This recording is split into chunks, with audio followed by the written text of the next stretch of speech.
Bienvenue dans Afrique Presse, l'émission débat RFI TV5 Monde consacrée à l'actualité africaine et internationale de la semaine. À mes côtés aujourd'hui, Hassan Diop de Radio France Internationale, Marie-Roger Billois d'Africa International et Francis Laloupo d'Africa Numéro 1.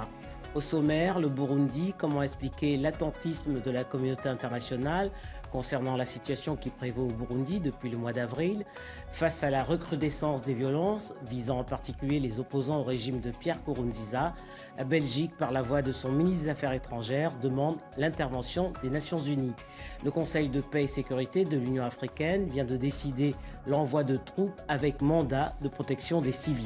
Pierre Nkurunziza, Hassan Diop, demeure sourd aux injonctions de la communauté internationale. Voilà. Mais comment expliquer que l'Union africaine et les Nations Unies aient laissé dégénérer la situation? Écoutez, cette situation était prévisible et depuis avril, donc depuis que Nkurunziza a confirmé sa candidature à la présidentielle, ça ne fait que s'accentuer. Et c'est vrai que du côté de l'ONU, on reçoit régulièrement des baromètres sur la montée de la violence. Peut-être un jour atteindront-on le cap du génocide.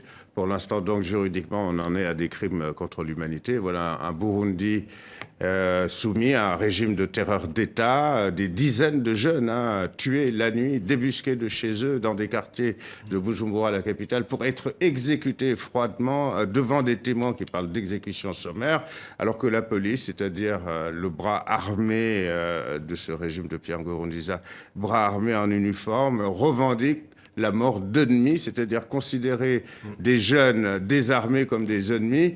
Ça veut dire que ce régime est devenu complètement fou. Alors, comme toute folie, il faut l'arrêter, puisqu'on ne peut pas l'arrêter de l'intérieur. Effectivement, on est en droit de demander à la communauté internationale d'agir. Et le ministre des Affaires étrangères belge dit que c'est à l'ONU, etc. On voit bien que, finalement, peu de monde se soucie de ce Burundi. D'ailleurs, la presse française a titré à juste raison ces jours-ci en parlant de tuerie à huis clos, d'assassinat d'un peuple à huis clos par un monsieur qui s'appelle Pierre Nkurunziza, qui est un criminel.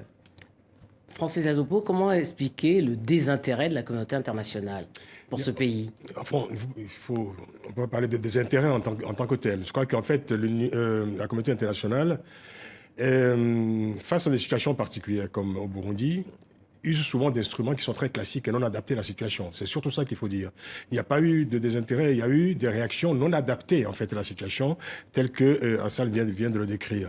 L'Union africaine a émis des communiqués. Est-ce que les communiqués sont suffisants face à un régime particulier qui transforme un pays en champ de guerre? Parce qu'on a affaire, au fond, à une culture politique très particulière, celle de Pierre Nkurunziza et de son entourage, qui ont conservé des réflexes de maquisards, qui ont déclaré la guerre à leur population et qui sont en campagne guerrière et non pas dans une affaire politique. On n'a pas affaire aujourd'hui à de la politique au Burundi, on a affaire, je veux dire, à l'organisation systématique de crimes de masse, de violations de droits humains. Alors, il n'y a pas de génocide, effectivement, au Burundi encore, j'ai envie de dire. Le terme est réfuté par les Nations Unies. Il y a déjà une guerre civile, parce qu'il y a des populations qui se défendent également. Il y a une image terrible, Denise, le week-end dernier, quand Nkurunziza sort dans la rue, à Bujumbura, avec ses amis, enjambe des cadavres, se réjouit effectivement d'avoir pu réduire des ennemis supposés d'ailleurs, ennemis. Alors, pour répondre à votre question, c'est vrai que l'Union africaine, à un moment donné, transféré le dossier aux pays de la région, qui n'ont pas su être à la hauteur également de la résolution, de la seule résolution possible. En avril dernier, c'était d'interdire à M. Nkurunziza de se présenter à cette élection et d'enfreindre la Constitution telle qu'elle a été prescrite à Arusha. Alors ça, toute la question était là. Ça aurait été très difficile. Mais c'était le débat sur les accords d'Arusha, justement. Alors, ces accords sont des accords de paix et qui ont permis au Burundi de sortir de la guerre qui ravageait ce pays pendant très très longtemps.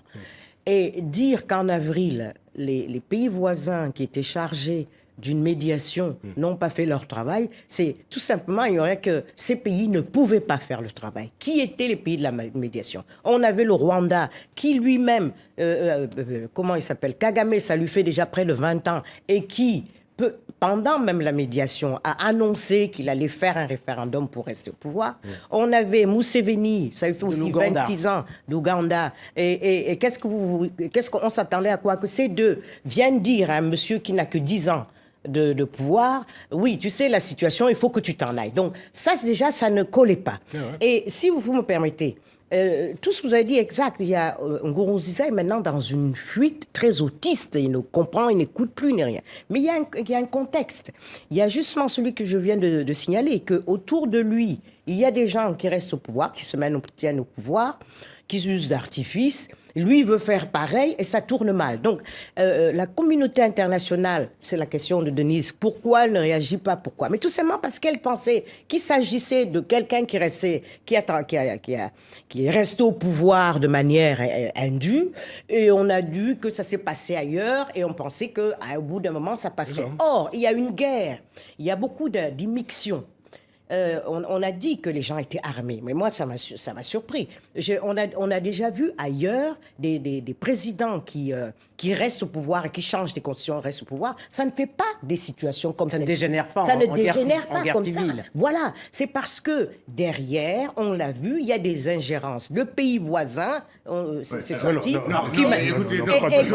Voilà, non, évidemment, je ne justifie rien, mais je ne justifie pas. Mais je dis que ça peut justifier la rage. Ça peut l'expliquer, en tout cas. 100 fois non. Je pense que c'est pas le Rwanda qui est aujourd'hui qui ouvre le feu sur des Burundais, c'est le régime de Pierre Nkurunziza qui ouvre le feu sur des Burundais qui sont qualifiés d'ennemis, et ce sont des dizaines de jeunes avec leurs familles attristées et dont on voit les familles ensuite les inhumer. Alors, moi je dis simplement, en plus, on est en train de commettre l'erreur de considérer que ce régime de Bujumbura est un régime politique normal. Eh bien non, c'est une bande armée qui s'est approprié un pouvoir, et ce monsieur veut aller jusqu'au bout de ses 5 ans illégitimes sans qu'on le dérange. Point barre. Ce n'est pas de la politique. Le cas de Pierre Nkurunziza, Francis Lanouko, est un précédent dans la sous-région. Le cas de Pierre Nkurunziza est un précédent, oui, quand on se penche sur le scénario.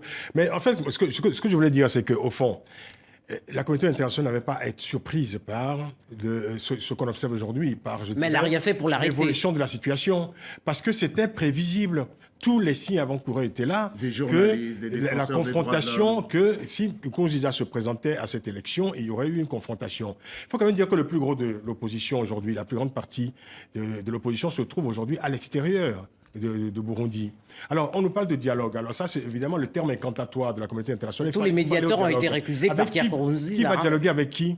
Parce que le plus gros de l'opposition est à l'extérieur. Ils ont mis en place un collectif depuis Addis Abeba. Et toutes ces personnalités sont aujourd'hui sous le coup d'un mandat d'arrêt qui a été délivré par le régime de Bujumbura. Alors, avec qui veut-on dialoguer? L'opposition significative se trouve à l'extérieur et se trouve menacée par le régime.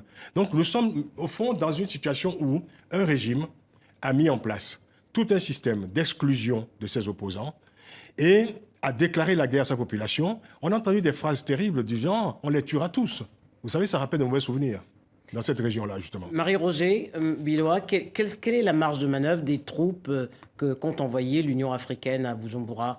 Je pense que c'est très important, le contexte. Parce que quand vous allez là-bas... Moi, j'ai été frappée aussi par une chose. Vous avez tous raison et on ne peut même pas justifier la violence de Nkurunziza. Moi, j'essaie juste d'expliquer un peu le contexte. J'ai été frappée par le fait que Nkurunziza, il va donc à une de ces médiations en avril et il est victime d'une tentative de coup d'État. Mais généralement, ce genre de coup d'État fonctionne, puisqu'il n'est même pas là, il n'était plus là, il était en dehors. Mais il a été rétabli dans son pouvoir par l'armée. Ça veut dire que ce monsieur a quand même une assise. Non, c'est un coup d'État qui était effectué. Non, mais attendez, il a une assise, et il a les moyens de se maintenir au pouvoir. Une assise voilà. au bout des fusils. Alors, donc, ça veut dire, violence, moi je regarde, tu as parlé de la culture politique de ce pays. C'est le Burundi, c'est pas le Congo, c'est pas la Côte d'Ivoire non plus. C'est un pays qui est habitué à la violence de masse, qui a un problème de représentation ethnique, que c'est clivé comme vous n'imaginez pas entre Hutu et Tutsi, que dans l'esprit, parce que vous êtes tous d'accord, il faut que j'amène un petit peu de contradiction. Je ne dis pas que je ne suis pas d'accord avec vous, mais... Oui, mais tout que ça est j'amène un petit peu de instrumentalisé, contradiction. Marie-Roger. Non, bien sûr que c'est instrumentalisé. Instrumentalisé. On est d'accord, mais ne rêve que il d'une guerre explique. civile. Ou tout Instrumentalisé, ça veut dire qu'il est donc dans le jeu. Il est dans le jeu. Oui, Donc mais- ça veut dire... Non, Laissez-moi ailleurs, finir. c'est la religion qui est Laissez-moi finir. instrumentalisée, c'est la même Laissez-moi chose. finir. Attends, il n'y a pas à s'énerver. On explique la situation, on essaye de comprendre. Donc, on a le problème entre les Hutus et les Tutsis. Donc, Nkurunziza et ses gens, et l'ont dit, estiment qu'ils sont le seul pouvoir Hutu de la région face à des pouvoirs La contestation Tutsis. a réuni Tutsi Donc, et Hutu. Pour une fois, justement, non, mais attends, cette contestation n'était pas essayons ethnicisée. d'expliquer le point de Non, vue, mais- parce qu'on pose une question, Pour la comment ils qualité peuvent agir. burundaise, il n'y a pas Alors- d'ethnisation de la contestation. Hutu et Tutsi Non, vous étaient vous trompez. dehors Moi, je pense en que avril si on ne dernier tient pour pas compte contester de ça, Pierre on va pas y Nkurunziza. arriver. C'est le pouvoir qui a voulu ethniciser, justement, la contestation Elle est déjà ethnicisée, c'est pas lui, il n'a même pas besoin de le faire. Ça fait partie de la donnée. Vous voulez dire qu'il y a une fatalité de la violence au Burundi? Non, l'ethnicisation. Alors, le Burundi est mal L'ethnicisation. barré, hélas. Alors, Oui, si ça, c'est sûr. s'il Le faut Conseil reconstituer- de sécurité des Nations Unies s'est penché sur la question burundaise. Quelle marge de manœuvre? Voilà, quelle marge de manœuvre? Cette marge de manœuvre est nulle. Et le ministre belge des Affaires étrangères a raison. Le dossier c'est l'ONU, le Conseil de sécurité de l'ONU, qui doit se saisir de ce dossier. Parce que le Burundi, c'est une menace, non seulement pour la paix intérieure, mais pour la paix aussi... La sous-région. Dans la sous-région. Donc c'est le chapitre protéger 7 les populations. c'est le chapitre 7 qui doit être invoqué. Et lorsqu'on nous parle de troisième pouvoir, de coup d'État contre Nkurunziza, Nkurunziza est lui-même l'auteur d'un coup d'État électoral, parce qu'encore une fois, les textes sacrés de son pays, issus des accords d'Arusha, disaient que le mandat du président se limitait à 2 mandats, point barre. Or voilà, il est en train manifestement de vivre un troisième Est-ce que mandat, ça justifie les toute cette pieds violence? dans le sang de ses propres Est-ce que ça concitoyens. justifie toute cette violence? Moi, c'est Eh ça ben, mon c'est problème. à lui qu'il faut poser Mais la oui, question. ce sera le C'est dernier à mot sur le Nkurunziza qu'il faut Burundi. poser la Qui est question. l'auteur des violences. Le dernier mot sur le